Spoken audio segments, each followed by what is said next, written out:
Hey everyone, this is Sarvat Rashid and welcome back to Triple S. This is going to be our next lecture in the series of Geography of World, and this topic is going to be Minerals and Energy Resources of World. So as promised, this is going to be the second last lecture in our syllabus. यानी कि इसके बाद का lecture हमारे लिए last lecture of world geography रहेगा और उसके बाद हम लोग एमसीक्यूज और जो भी ट्रिक्स हैं या जो भी इंपॉर्टेंट चीज़ें आप लोगों को लगता है हमने मिस की हैं और मैंने आपसे कहा था कि कमेंट सेक्शन में प्लीज़ मेंशन कीजिए वो चीज़ें हम लोग डिस्कस करेंगे उसके बाद के सेशंस में। बट या this is going to be the second last lecture और इसके बाद हम लोग डेमोग्राफी लेकर आएंगे and then we will be completed with the world geography for your sub inspector exams. And also हम लोग अपने कॉन्टिनेंट्स को भी कंटिन्यू कर रहे हैं, यानी कि हम लोगों ने इससे पहले 4 कॉन्टिनेंट्स को पढ़ लिया है, जिसमें हम लोगों ने ऑस्ट्रेलिया को पढ़ा था, साउथ अफ्रीका को पढ़ा था, नॉर्थ अमेरिका को पढ़ा था और नॉर्थ और साउथ अमेरिका को पढ़ा था। और आज हम बात करेंगे यूरोप की, उसके बाद हमारे पास रह जाएगा एशिया एंड अंटार्कटिका। तो इस तरह से आपके 7 कॉन्टिनेंट्स भी कंप्लीट हो जाएंगे, जहां हम लोग पीक्स की बात करते हैं, माउंटेन रेंजेस, रिवर्स और उसके साथ साथ लेक्स या जो भी इंपॉर्टेंट चीज़ें हैं उन्हें डिस्कस करते हैं। So let's get started and before I proceed on I request you all to please subscribe our channel triple S and do like share and comment. And yes, last lecture में एक issue हुआ था कि sound issue कुछ रह रहा था, कुछ स्टूडेंट्स को आवाज़ नहीं आ रही थी। तो प्लीज़ इट्स अ रिक्वेस्ट, कभी कभार माइक में इशू हो जाता है या फिर कई बार रिकॉर्डिंग जो है यहाँ पर इको ज़्यादा हो जाती है, इस वजह से आवाज़ जो है वो क्लियर नहीं आती है। तो इट्स अ रिक्वेस्ट कि उन लेक्चर्स में आप लोग ईयरफोन्स का यूज़ कर ले। आपके पास तो ईयरफोन्स हैं, you can use them right.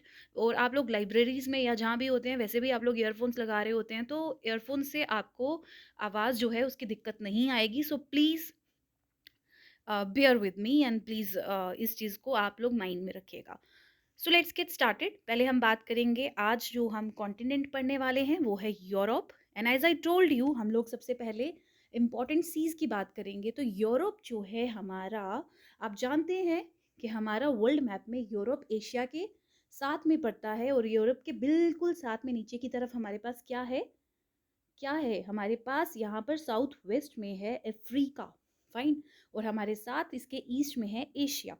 अब इसके साथ देखेंगे हम लोग यूरोप की सबसे बड़ी बात, मैं आप लोगों को बताऊंगी कि यूरोप एक ऐसा कॉन्टिनेंट है जहाँ पर सबसे बड़ी हमारे पास जो एक सिटी है, वेटिकन सिटी जो है सबसे छोटी सिटी है। और उसके साथ साथ और यूरोप के अंदर ही आ जाती है हमारे पास रशिया, जो कि लार्जेस्ट सिटी है।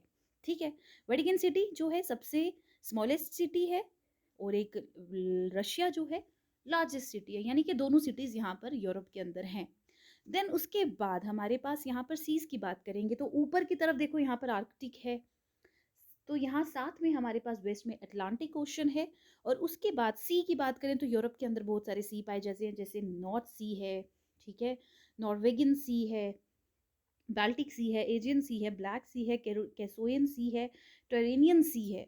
ठीक है, उसके बाद आप देखेंगे यहाँ पर, देखिए हमारे पास एड्रियाटिक सी है, ये हमारा टेरेनियन सी है, ये लेग्वेरियन सी है। यहाँ पर हमारे पास ब्लैक सी है, ये याद रखिएगा। आयोनियन सी है, कैस्पियन सी है, सबसे इंपॉर्टेंट कैस्पियन सी, ब्लैक सी, इयोनियन सी, टेरेनियन सी, ठीक है, बाल्टिक सी और नॉर्वेगियन सी। ये सारे सी आप याद रखिएगा, माइंड में रखिएगा कि शायद यहाँ पर कौन कौन से सी हैं हमारे, कहाँ पर, यूरोप के अंदर। तो आप लोगों को यहाँ से याद रखना है, नाम 2-3 बार पढ़ेंगे तो याद आ जाएगा। उसके बाद रिवर्स जो हैं बहुत सारे हैं, जैसे टैगस है, ड्योरो है, डॉन है, राइन है, इसे रीने भी बोलते हैं, ओडोर है, वोल्गा है, पिनियोस है। यहाँ पे देखिए टैगस, डूरो, एब्रो, ठीक है, लॉयर, सीने, राइन, एल्बे, ओडर, विस्तूला, नेमन, दोगावा, ठीक है, ओनेगा, मेजन, डॉन, वोल्गा। ये सारे जो रिवर्स हैं इनमें आप ये याद रखिएगा जो मैंने यहाँ पे मेंशन किए, इनके नाम थोड़े थोड़े अच्छे से पढ़ लेना। Then we have straits, strait of Gibraltar, ये नाम आपने काफ़ी बार सुना होगा, ठीक है, स्ट्रेट्स। उसके बाद आप यहाँ रखेंगे Gulf of Bothnia, Bay of Biscay, ठीक है, ये नाम सुने हैं आप लोगों ने, याद रखिएगा। बे ऑफ बिस्के कहाँ पर है। देन आपके पास ये देखिए थेम्स, थेम्स रिवर, ये भी याद रखिएगा। देन यू हैव नॉर्वेगियन नहीं सॉरी, याद रखिए gulf of Bothnia and strait of Gibraltar, जो कि काफ़ी ज़्यादा इम्पॉर्टेंट है हमारे लिए। उसके बाद हम बात करेंगे नेक्स्ट हमारे हाईलैंड्स अपलैंड्स की बात करेंगे, या हम लोग माउंटेन रेंजेस की बात करेंगे। तो यहाँ पे देखिएगा सबसे पहले हमारे पास है स्ट्रेट ऑफ गिब्रेल्टर, जो मैंने कि आप लास्ट सेक्शन में बताया, Gulf of Bothnia and Bay of Biscay, ये तो मैं आपको बता चुकी हूँ, ठीक है। यहाँ रहा देखिए आपका, ये है बे ऑफ बिस्के, है ना। उसके बाद हम यहाँ पर आ जाते हैं, यहाँ पर देखिएगा अटलांटिक हाईलैंड्स, ठीक है। Then you have Scandinavian shield, this is your Scandinavian shield. यहाँ पे जोलन माउंट्स, यहाँ पे आपकी होंगी यूराल माउंटेन्स। अब यूराल माउंटेन्स के बारे में बताया जाए तो यूराल माउंटेन्स जो है हमारी, ये क्या है, रेंजेस, ये रेंजेस एशिया से यूरोप को अलग करती हैं, मतलब कि पार्टीशन करती हैं एशिया की और यूरोप की, बीच में एक बॉर्डर है, कौन, यूराल माउंटेन्स जो है हमारे। देन हमारे पास कॉस्केशियन माउंटेन्स हैं, ठीक है। अब जो कॉस्केशियंस हमारी माउंटेन्स हैं, इनमें आपको मैं बताऊं, यहाँ इन रेंजेस के अंदर माउंट एल्ब्रस, ठीक है, माउंट एल्ब्रस जो है ये हाईएस्ट पीक है, ठीक है, हमारे यूरोप की हाईएस्ट पीक है, कौन सी, माउंट एल्ब्रस। और कौन सी रेंजेस में है, ये कॉस्केशियन रेंजेस में है, कॉकेशियन रेंजेस में। और ये रेंजेस कहाँ पर है, ये रेंजेस हैं हमारी यूरोप के अंदर। तो उसके बाद हम बात करेंगे, नेक्स्ट है हमारी Apennines, then Balkan mounts and then Alps, ठीक है। बैल्कन माउंट्स याद रखिएगा, ये भी यूरोप में है। और उसके बाद हमारे पास एल्प्स है, और एल्प्स में एक और चीज़ है हमारी सेकंड, जो हम यूरोप की हाईएस्ट पीक है, वो है मोंट ब्लांच, ठीक है। और वो मोंट कहाँ पर है, वो भी यूरोप के अंदर है, एल्प रेंजेस के अंदर। देन यू हैव जोलन माउंट, यहाँ पर आपने देखा। उसके बाद आपकी सेंट्रल रशियन अपलैंड्स, कॉस्केशियस, ये तो मैंने आपको बताया, ठीक है। तो नेक्स्ट हम बात करेंगे, ये हो गया हमारा यूरोप का मैप, ठीक है। अब नेक्स्ट हम देखते हैं, हमारा जो नेक्स्ट है, हम जो बात करने जा रहे थे वो थे मिनरल्स, यानी कि mineral resources of the world. और उससे पहले हम मिनरल्स डिस्कस करेंगे, व्हाट आर मिनरल्स। तो मिनरल्स क्या होता है, minerals are homogeneous structure found in solid, liquid and gases forms and are naturally occurring with some chemical structure. यानी कि मिनरल्स क्या होते हैं, होमोजीनियस स्ट्रक्चर, यानी कि जिसमें सिर्फ एक ही हमारा क्या पाया जाता है, सब्सटेंस पाया जाता है, सिंगल सब्सटेंस स्ट्रक्चर्स होते हैं जो कि नेचुरली फॉर्म्ड होते हैं, यानी कि नेचर के थ्रू नेचुरली बने हुए केमिकल कंपाउंड्स, ऐसी चीज़ें जो नेचुरली बनी हैं और सिंगली, हमारे जो सिंगल स्ट्रक्चर होता है इनका, ठीक है। और ये सॉलिड, लिक्विड और गैसेस फॉर्म में पाए जाते हैं इन नेचर में सॉलिड, लिक्विड, गैसेस फॉर्म में हमारे जो केमिकल स्ट्रक्चर पाए जाते हैं, दे आर मिनरल्स, ठीक है। अब मिनरल्स जो हैं, देखिए हमारे पास डिफरेंस क्या है, मिनरल है, देन वी हैव रॉक्स, पहले तो रॉक्स होती हैं, फिर मिनरल्स होते हैं, और फिर ओर्स होती हैं। अब रॉक क्या होता है, रॉक का मतलब होता है जब दो तरह के मिनरल्स, कई बार सिंगल मिनरल भी, जैसे दो तरह के मिनरल्स मिलते हैं और वो क्या बनाते हैं, दो से ज़्यादा मिनरल्स या दो तरह के मिनरल जब मिलते हैं या उससे ज़्यादा मिलकर हमारे पास बनाते हैं क्या, रॉक्स बनाते हैं, टू और मोर मिनरल्स, ठीक है, वो क्या करते हैं, रॉक्स बनाते हैं, एक्सेप्ट फॉर लाइमस्टोन। लाइमस्टोन जो है, लाइमस्टोन जो रॉक होती है वो सिर्फ लाइमस्टोन से बनती है, वहाँ पे दो मिनरल्स नहीं मिलते हैं, ठीक है। तो याद रखिएगा कि जब दो से ज़्यादा मिनरल या दो मिनरल या दो से ज़्यादा मिनरल्स मिलते हैं तो वो रॉक्स बनाते हैं। और मिनरल्स तो जो मैंने आपको बताया कि ये होमोजीनियस स्ट्रक्चर होता है, यानी कि सिंगल एक कंपाउंड जो कि हमारे सॉलिड, लिक्विड, गैसेस की फॉर्म में पाया जाता है और नेचुरली अकर करता है हमारे रॉक्स के अंदर या अंडर वाटर जो है ये पाया जाता है, ठीक है। और उसके बाद एक लफ्ज़ है जो कि हम बहुत सुनते हैं, वो है ओर। अब ओर का मतलब क्या होता है, देखिए क्या होता है कि ओर का मतलब वो एक सोर्स जहाँ से हम मिनरल को गेन करते हैं, मतलब कि किसी चीज़ से इसको निकालना, एक्सट्रैक्ट करना, a source from which valuable matter is extracted, a source from which mineral is extracted. जैसे हम कहते हैं, फॉर एग्जांपल हमारे पास क्या है, बॉक्साइट है, एक रॉक के अंदर भी है बॉक्साइट। बॉक्साइट हम निकालते हैं और बॉक्साइट के डायलिसिस करने के बाद हमारे पास निकलता है एल्यूमिनियम, ठीक है। बॉक्साइट से निकलता है एल्यूमिनियम और हम कहते हैं कि एल्यूमिनियम का जो ओर है वो बॉक्साइट है, यानी कि बॉक्साइट के अंदर से हमारे पास एल्यूमिनियम निकल कर आता है, तो वो होते हैं ओर्स, फाइन। तो उसके बाद मैं नेक्स्ट आपको बताऊंगी, तो हमारे पास तीन तरह की रॉक्स होती हैं। अब मिनरल्स कहाँ पाए जाते हैं, इनकी लोकेशन ये भी पढ़ना ज़रूरी है। तो तीन तरह की रॉक्स होती हैं हमारे पास, एक तो आपने सुना होगा igneous, metamorphic and sedimentary rocks. अब इग्नियस रॉक्स कौन सी होती हैं, देखिए इग्नियस रॉक्स सबसे ओल्डेस्ट रॉक्स होती हैं, क्यों, ये वो रॉक्स होती हैं जो कि अर्थ के अंदर, जो हमने वॉल्केनोज में पढ़ा था, मैग्मा एंड लावा, ये जो लावा और मैग्मा ज़मीन से निकलते हैं, लावा जब ज़मीन पर आता है, मैग्मा जब ज़मीन पर आता है, तो क्या करता है ये गर्म होता है, और जब ये ठंडा होता है तो ये रॉक्स बनाता है, बेड्स बनाता है, और वो जो रेग रॉक्स बनती हैं वो इग्नियस रॉक्स होती हैं, ठीक है? इसमें काफ़ी सारे मिनरल्स पाए जाते हैं, काफ़ी सारा डस्ट पार्टिकल, आग, fire, gases and many things, तो इग्नियस रॉक्स होती हैं। उसके बाद वी हैव मेटामॉर्फिक रॉक्स। अब मेटामॉर्फिक रॉक कौन-सी होती हैं? जो कि with time under heat and pressure की वजह से या हीट की वजह से एक प्रोसेस होता है, उसको हम कहते हैं मेटामॉर्फिज्म, यानी कि वो रॉक्स जो कि हीट की वजह से क्या होती हैं उन थोड़ी-सी उनकी स्टेट ऑफ मैटर जो है वो चेंज हो जाती है, तो वो मेटामॉर्फिक रॉक्स बन जाती हैं, और उसके बाद जब हमारी इग्नियस रॉक्स या जो भी हमारी रॉक्स टूटती हैं, सेडिमेंट्स में जो हैं चेंज हो जाती है छोटे-छोटे पत्थरों में, वो हमारी बनती है सेडिमेंट्री रॉक्स, ठीक है? अब इसके बाद हम बात करेंगे तो हमारे मिनरल्स कहाँ पाए जाते हैं? वो पाए जाते हैं इग्नियस एंड मेटामॉर्फिक रॉक्स में पाए जाते हैं, ठीक है?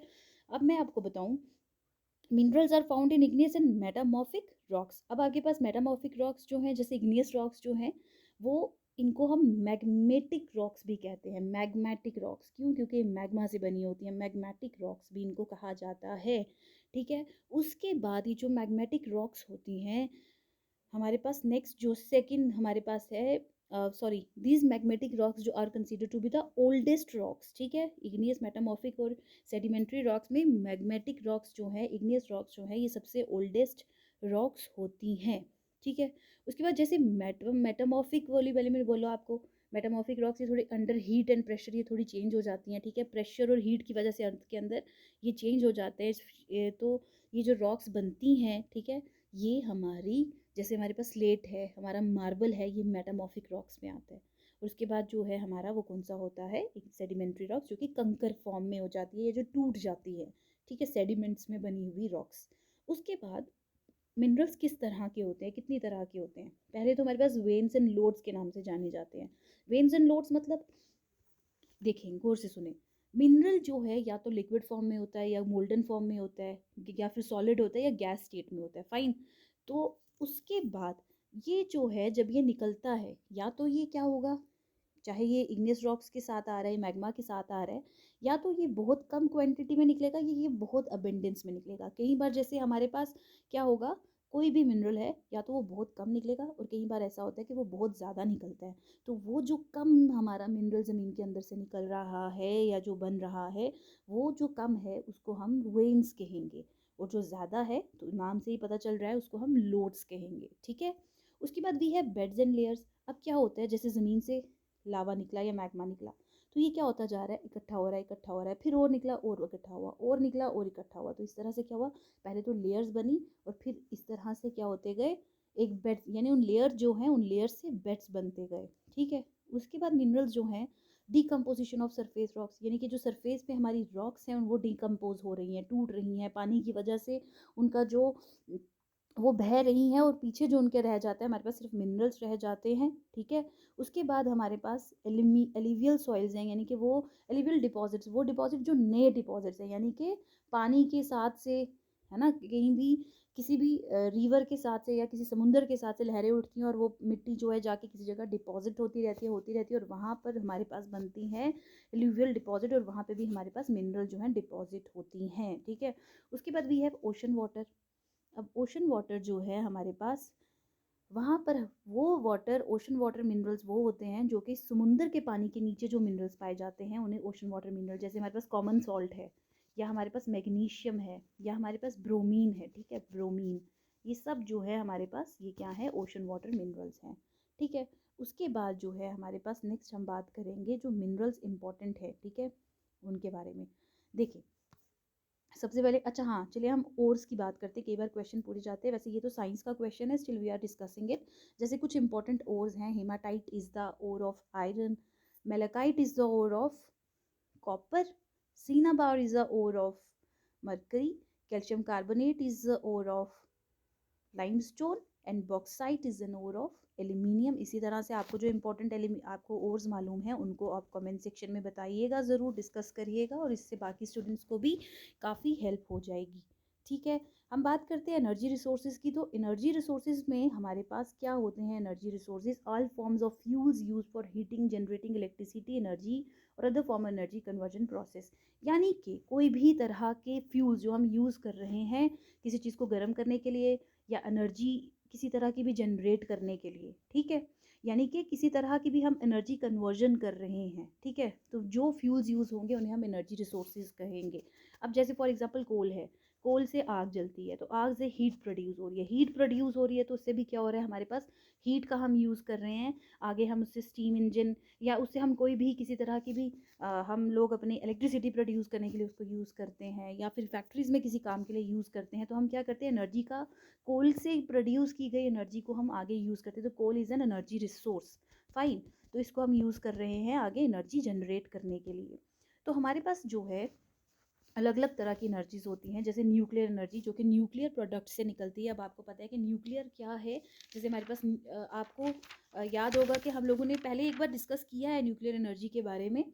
तो न्यूक्लियर एनर्जी जो है वर्ल्ड में सबसे ज़्यादा कहाँ पर प्रोड्यूस हो रही है, न्यूक्लियर एनर्जी वो हो रही है यूएसए के अंदर, यानी कि इलेक्ट्रिक पावर का यूज़ किया जाता है या बाकी न्यूक्लियर प्लांट्स बनाने के लिए यूज़ की जाती है। न्यूक्लियर हमारे जो एनर्जी है, जैसे हम एटॉमिक एनर्जी कहेंगे, ठीक है, तो सबसे ज़्यादा कौन सी कंट्री के पास है? यूएसए के पास है, सबसे ज़्यादा यूएसए में प्रोड्यूस होती है। Then we have solar energy, यानी कि जो एनर्जी हम लोगों को धूप से मिल रही है, जहाँ अबेंडेंट सनलाइट होती है, जहाँ काफ़ी ज़्यादा धूप होती है, वहाँ पर सोलर एनर्जी जो है काफ़ी ज़्यादा प्रोड्यूस की जा सकती है। तो इस वजह से चाइना है, US and India are the top 3 producers of solar energy. Then we have और wind energy, ठीक है, तो wind energy जो है हमारे पास सबसे ज़्यादा wind energy कैसे की जाती है? wind mills का यूज़ किया जाता है, यानी कि समुद्रों के किनारे पर मोस्टली जो है विंड, जहाँ पर विंड्स का फ्लो बहुत ज़्यादा रहता है, वहाँ पर विंड मिल्स लगाई जाती हैं। ये विंड मिल्स क्या होती हैं? हवा की वजह से रोटेट करती हैं और इनका कनेक्शन जो है क्या किया जाता है? टरबाइन्स के साथ किया जाता है, जो टरबाइन्स हवा के चलने की वजह से घूमती हैं और ये टरबाइन जब घूमती है तो हमारी एनर्जी जो है प्रोड्यूस की जाती है, इलेक्ट्रिसिटी प्रोड्यूस की जाती है। तो ये विंड एनर्जी जो है हमारी, यानी कि जो हवाएं चलती हैं वहाँ पर जो है जो एनर्जी प्रोड्यूस की जाती है उसे हम विंड एनर्जी कहते हैं। और ये विंड मिल्स का यूज़ जो है और विंड एनर्जी जो है सबसे ज़्यादा कहाँ पर प्रोड्यूस की जा रही है? ये चाइना, यूरोपियन यूनियन और यूनाइटेड स्टेट्स में सबसे ज़्यादा की जाती है, तो टॉप मोस्ट जो है चाइना में की जा रही है। देन यू है बायोगैस। बायोगैस का जो है सबसे ज़्यादा कहाँ पर यूज़ हो रहा है? तो बायोगैस जो है हमारी, पहले तो कौन सी बायोगैस कौन सी होती है? वो गैस जो कि वेस्ट प्रोडक्ट्स से हमारी जो है बनाई जाती है, यानी कि ह्यूमन वेस्ट हो गया या फिर एनिमल वेस्ट हो गया या फिर कोई भी चीज़ें जो डिकम्पोज हो रही हैं उनसे जो गैस प्रोड्यूस की जाती है, दैट इज़ योर बायोगैस। और बायोगैस जो है सबसे ज़्यादा कहाँ पर प्रोड्यूस हो रही है वर्ल्ड में? इस बायोगैस का यूज़ किया जाता है फर्दर हमारी कुकिंग के लिए, गैसेस के लिए, गैस के लिए, ठीक है, आगे हमारी फर्दर एनर्जी रिसोर्सेज की तरह इसको यूज़ किया जाता है। तो ये सबसे ज़्यादा China, then US, then Thailand and then India. Fine, उसके बाद we have tidal energy. Tidal energy क्या होता है? जब देखो समुद्र की लहरें उठती हैं, आपको मालूम है, तो इन लहरों को जो है, इन लहरों की जब जैसे ये उठती हैं और फिर ये आगे को बढ़ती हैं एक स्पीड के साथ, तो आगे टरबाइंस लगाए गए होते हैं, ठीक है, तो वो टरबाइंस जो है वो रोटेट करते हैं इनकी स्पीड की वजह से, हाई स्पीड की वजह से जब वो इसे टकराते हैं तो टरबाइंस रोटेट होते हैं और इस तरह से जो है एनर्जी हमारी जनरेट होती है, हमारी इलेक्ट्रिसिटी प्रोड्यूस की जाती है। तो सबसे ज़्यादा टाइडल एनर्जी कहाँ पर होती है? कहाँ पे टाइडल एनर्जी का प्रोडक्शन है? That is in Shiva lake tidal power station. Shiva lake tidal power station कहाँ पर है? वो है हमारे साउथ कोरिया में। याद रखिएगा, सबसे बड़ा tidal energy plant power station जो है ये कहाँ पर है? ये है साउथ कोरिया में, Shiva lake tidal power station. Fine, उसके बाद वी हैव जियोथर्मल एनर्जी, यानी कि ज़मीन जब गर्म होती है धूप की किरणों की वजह से या इसकी अपनी हीट और टेम्परेचर की वजह से जो एनर्जी प्रोड्यूस होती है, जो हीट प्रोड्यूस होती है, उसकी वजह से उसको यूज़ करके हमारे पास क्या किया जाता है? इसकी वजह से जो ज़मीन पे पानी है, पानी जो है गर्म होता है और फिर स्टीम जो है वो प्रोड्यूस होती है और वो प्रोड्यूस हुई हुई स्टीम जो है आगे फर्दर यूज़ की जाती है किस चीज़ के लिए? इलेक्ट्रिसिटी वगैरह प्रोड्यूस करने के लिए। तो इसको जो है ये जियोथर्मल एनर्जी का इस तरह से यूज़ किया जाता है। तो यहाँ पर सबसे ज़्यादा हमारे पास जो एनर्जी है वो कहाँ पर यूज़ हो रही है जियोथर्मल, ये यूएसए में हो रही है या फिर फिलीपींस में हो रही है, ठीक है, लेकिन सबसे ज़्यादा यूएसए में हो रही है। फाइन। उसके बाद वर्ल्ड के सबसे मोस्ट इम्पॉर्टेंट जो हमारे पास मिनरल्स हैं वो कौन कौन से हैं। देखिए यहाँ पर हम पढ़ेंगे सबसे पहले तो कोल जो है one of the most important mineral है जिसका यूज़ किया जाता है। हर हर एक इंडस्ट्री में हर जगह पर कोल जो है काफ़ी ज़्यादा इंपॉर्टेंट है। तो कोल जो है किस तरह से बनता है हमारे पास, इसको फॉसिल फ्यूल कहा जाता है, यानी कि वो फ्यूल है जो कि आज से कई हज़ार साल पहले जो है हमारे पेड़ पौधे जो ज़मीन में दब गए थे और फिर टाइम के साथ हीट और प्रेशर के साथ, जैसे मैंने आपको बोला मेटामॉर्फिक रॉक्स बनती हैं, वैसे मेटामॉर्फिज्म यानी कि गर्मी की वजह से ये जो हमारी जो ट्रीज़ थे या जो प्लांट्स थे ये जलते जलते कुछ टाइम के बाद इनने कोल कोल का शेप ले लिया था। तो ये कोल इज़ अ मिनरल। तो कोल जो है ये कहाँ कहाँ सबसे ज़्यादा कोल की प्रोडक्शन होती है, सबसे ज़्यादा वर्ल्ड में चाइना, फिर उसके बाद इंडिया, और तीसरे नंबर पे रशिया में सबसे ज़्यादा जो है हमारे पास प्रोडक्शन होती है। आपसे एक और सवाल बन सकता है कि जियोथर्मल जो एनर्जी है जो भी हमने पीछे पढ़ी, जियोथर्मल एनर्जी जो है सबसे पहले कहाँ पर ये प्लांट इंस्टॉल किया गया, तो ये सबसे पहले इटली में इसका यूज़ किया गया था, इसमें वहाँ पे प्रोड्यूस की गई थी ये, ठीक है। जियोथर्मल एनर्जी का सबसे पहला यूज़ कहाँ हुआ था, इटली में हुआ था। अब हम बात करें तो चाइना जो है कोल की सबसे ज़्यादा प्रोडक्शन जो है चाइना में हो रही है, उसके बाद हमारे पास हिंदुस्तान में हो रही है, और उसके बाद हमारे पास रशिया में हो रही है। अब एक चीज़ और है कि कोल जो है सबसे ज़्यादा एक्सपोर्ट कौन कर रहा है, तो सबसे ज़्यादा कोल जो है वो इंडोनेशिया एक्सपोर्ट करता है, यानी कि इंडोनेशिया वर्ल्ड में सबसे ज़्यादा कोल एक्सपोर्ट करता है, ठीक है। उसके बाद ऑस्ट्रेलिया करता है फिर, ठीक है। नेक्स्ट हमारे पास नेचुरल गैस है जिसे हम फॉसिल गैस भी कहते हैं, जिसका हम यूज़ अलग अलग चीज़ों के लिए करते हैं, कई बार इलेक्ट्रिसिटी के लिए करते हैं, है ना। तो ये जो हमारी नेचुरल गैस है, ये नेचुरल गैस जिसमें हाइड्रोकार्बन्स पाए जाते हैं, तो ये हमारी नेचुरल गैस जो है सबसे ज़्यादा कहाँ प्रोड्यूस होती है, तो सबसे ज़्यादा ये यूएस में प्रोड्यूस होती है, रशिया में और ईरान में प्रोड्यूस होती है। और सबसे ज़्यादा जो है ये हमारी कहाँ पर यूज़ कंज्यूम कहाँ सबसे ज़्यादा, सॉरी, एक्सपोर्ट कौन करता है नेचुरल गैस को, तो एक्सपोर्ट जो है सबसे ज़्यादा यूएस करता है, ठीक है। उसके बाद पेट्रोलियम की बात की जाए, पेट्रोलियम जो हमारा है वो भी एक मिनरल है, और ये मिनरल जो है सबसे ज़्यादा प्रोड्यूस कहाँ होता है, ये होता है यूएसए, सऊदी अरेबिया और रशिया में। और एक बड़े एक जो हैरानगी की बात ये है कि यूएस सबसे ज़्यादा प्रोड्यूस करता है पेट्रोलियम को, लेकिन उसके बाद भी ये सऊदी अरब से अपने आप को जो है इस चीज़ को अपने इंपोर्ट भी करता है। यूएस जो है सऊदी अरबिया से इंपोर्ट करता है, बिकॉज यूएस जो है इसे एक तरह से देखा जाए पेट्रोलियम को संभाल कर रख रहा है, वो अपना जो पेट्रोलियम को इतना ज़्यादा यूज़ नहीं कर रहा है, मे बी फॉर फ्यूचर, ठीक है। लेकिन सऊदी अरेबिया जो है ये वर्ल्ड में सबसे ज़्यादा पेट्रोलियम जो है इसे ऑयल को सबसे ज़्यादा एक्सपोर्ट करता है, ठीक है। सबसे ज़्यादा एक्सपोर्ट कौन करता है, वो सऊदी अरेबिया करता है। उसके बाद, वन सेकेंड, यस, उसके बाद वी हैव यूरेनियम। अब यूरेनियम की बात की जाए, जैसे हमने पढ़ा था अभी न्यूक्लियर एनर्जी के बारे में, ठीक है। तो यूरेनियम जो है एक हमारे पास इस चीज़ का यूज़ कहाँ होता है, सबसे ज़्यादा प्रोडक्शन कहाँ होता है, सबसे ज़्यादा ये कज़ाकिस्तान में प्रोड्यूस होती है, कनाडा में और ऑस्ट्रेलिया में यूज़ होती है, प्रोड्यूस होती है, ठीक है। उसके बाद वी हैव डायमंड। डायमंड सबसे ज़्यादा, हीरा सबसे ज़्यादा कहाँ बनता है, सबसे ज़्यादा प्रोड्यूस कहाँ हो रहा है, ये रशिया में होता है, बोत्सवाना में होता है, ऑस्ट्रेलिया में होता है। आप पहला पहला अगर कंट्री भी याद रखेंगे वो भी सफिशिएंट है। कई बार डायरेक्ट क्वेश्चन पूछ जाते हैं कि इन चीज़ों में से कौन सी कंट्री है जहाँ पर इस चीज़ की प्रोडक्शन सबसे ज़्यादा हो रही है, या कौन सी कंट्री एक्सपोर्ट कर रही है, ठीक है। तो यहाँ पर देखिए चाइना जो, रशिया जो है, बोत्सवाना और ऑस्ट्रेलिया, ये डायमंड के वर्ल्ड के सबसे टॉप 3 प्रोड्यूसर्स हैं। और हमारा जो इंडिया है सबसे ज़्यादा डायमंड को एक्सपोर्ट करता है, ठीक है। बड़ी हैरानगी की बात है, मुझे नहीं मालूम थी। तो एक्सपोर्ट सबसे ज़्यादा जो है डायमंड कौन कर रहा है, वो इंडिया कर रहा है। The next we have aluminium.